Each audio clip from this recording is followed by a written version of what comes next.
네, 오늘의 퀴즈는 강남 일대에서 오늘부터 우행하는 땡땡이고요. 그리고 1번은 자율주행 택시, 2번은 사족보행 인간으로 저희가 보기를 드렸습니다. 저희 작가님도 약간 사족을 써주셨는데 이족보행이 진화론적으로 봤을 때는 그렇게 완벽한 구조는 아니라고 해요. 그래서 디스크 같은 거에도 영향을 미친다고 하니까 가끔은 사족보행을 하는 것도 나쁘지 않을까. 술 마시고 하면 안 되겠습니다만 문자 많이 오고 있습니다. 7520번 쓰시는 분 좀 무서울 것 같지만 재미도 있을 것 같아요. 좀 흥미롭긴 하죠. 8793번 쓰시는 분 이거 타보고 싶네요.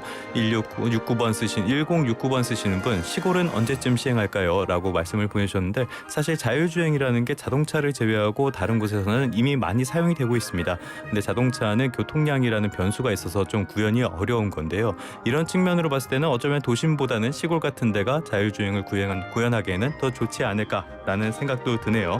아무튼 다음 이슈로 가보겠습니다. 오늘 아침에 놓쳐서 안 될 가장 중요한 경제 뉴스 짚어보는 시간이죠. 오늘 아침 뉴스콕이고요. 오늘 주목한 뉴스는 바로 이겁니다. 4년째 세수 오차, 2년 연속 세수 펑크.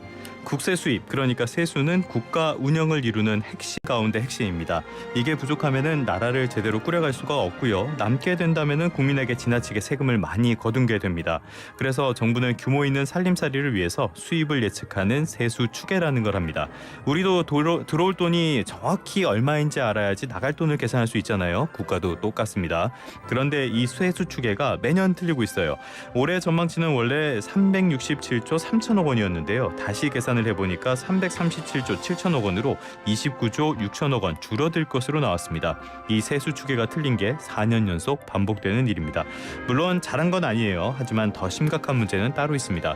들어올 세수보다 정부가 쓸 예산이 부족하다는 거죠. 반대로 말씀드렸네요. 들어올 세수가 정부가 쓸 예산보다 부족하다는 겁니다. 이른바 세수 펑크 문제가 또 발생한 겁니다. 2년 연속이고요. 세수 부족의 직접적인 원인은 법인세입니다. 경기가 나쁘고요. 기업의 실적도 안 좋아졌죠. 법인세가 예상보다 14조 5천억 원 줄어들 전망입니다.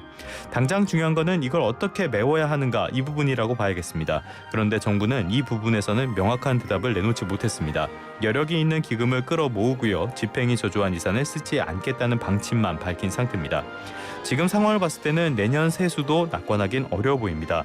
그렇기 때문에 방향성은 옳더라도 지금 시점에서 부적합한 정책이라면 속도를 조절할 필요가 있겠습니다. 대표적인 게 감세 정책이라고 봐야 하겠죠. 세수 부족으로 재정 기반이 흔들리면 경제 위기에 대응할 능력도 줄어들 수밖에 없습니다.